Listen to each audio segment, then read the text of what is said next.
ও মা, কি রান্না করছো? বাবা, আজকে আমি রান্না করছি ওলকপির দম। খেয়েছো কোনোদিন? না মা। কোনোদিনও খাওয়াইনি।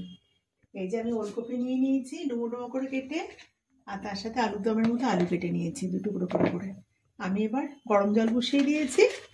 আলু আর ওলকপিটাই ভাপ দেবো, তার সাথে আলুটাও দিয়ে দিচ্ছি।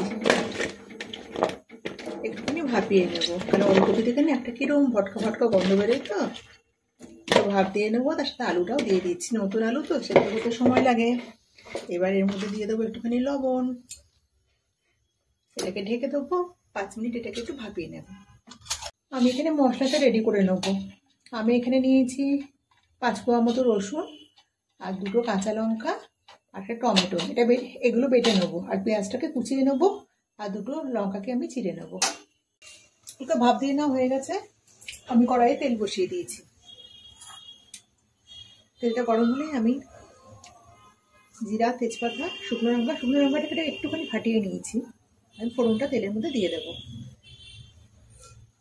দিয়ে দিলাম, ঠিক আছে। এবার কোচানো পেঁয়াজটা দিয়ে দিলাম।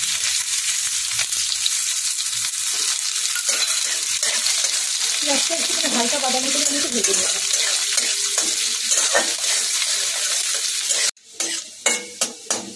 আমি এবার বেটে রাখা মশলাটা দিয়ে দেবো, টমেটো, রসুন আর কাঁচা লঙ্কা বাটাটা।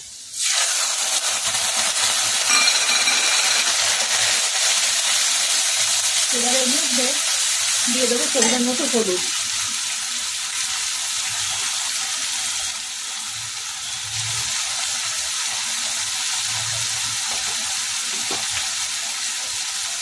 দিয়ে দেবো সামান্য একটুখানি ধনের গুঁড়ো,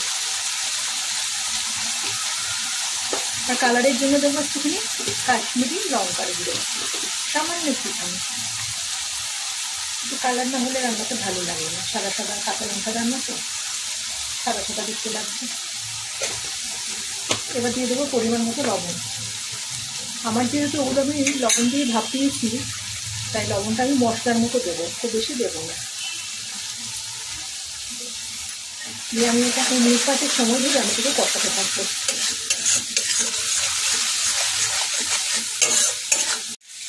আমি এবার এর মধ্যে এই ভাপিয়ে রাখা আলু আর ফুলকপিটা দিয়ে দিলাম। এরপর আমি আবারও 2-3 মিনিট আবারও কষিয়ে নেব।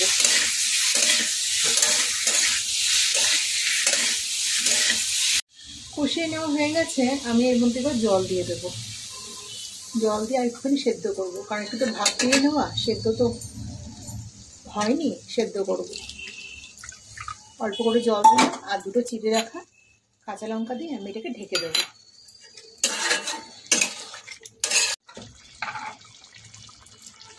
আমি এবার এর মধ্যে দিয়ে দেবো চিনি।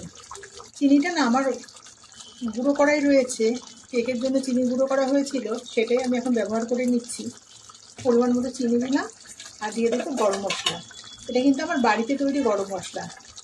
এটা আমার চ্যানেলে দেওয়াই আছে, তারপর প্রয়োজন হলে একটু দেখে নেবে। এটা দিলে রান্নার স্বাদ না শতগুণ আরও বেড়ে যায়। এবার আমি এটাকে নেড়ে ছেড়ে এটাকে শুকনো করে নেবো। আমার ওলকপি আলুর দম একদম রেডি। কিন্তু এটা আলু না দিতে চাইলে কিন্তু শুধু ওলকপি দিয়েও করা যায়। যেহেতু আমি আর আমার মেয়ে একটু আলু খেতে ভালোবাসি, তাই আমরা আলু দিয়েছি। এটা কিন্তু খেতে দুর্দান্ত স্বাদের হয়। ওলকপি অনেকেই খেতে চায় না, কিন্তু এইভাবে রান্না করে একটু পেটে পুটে খাবে। রেসিপিটা কেমন লাগলো অবশ্যই কমেন্টে জানাবেন, আর অবশ্যই একটা লাইক দেবেন এবং চ্যানেলটাকে সাবস্ক্রাইব করতে কিন্তু ভুলবেন না।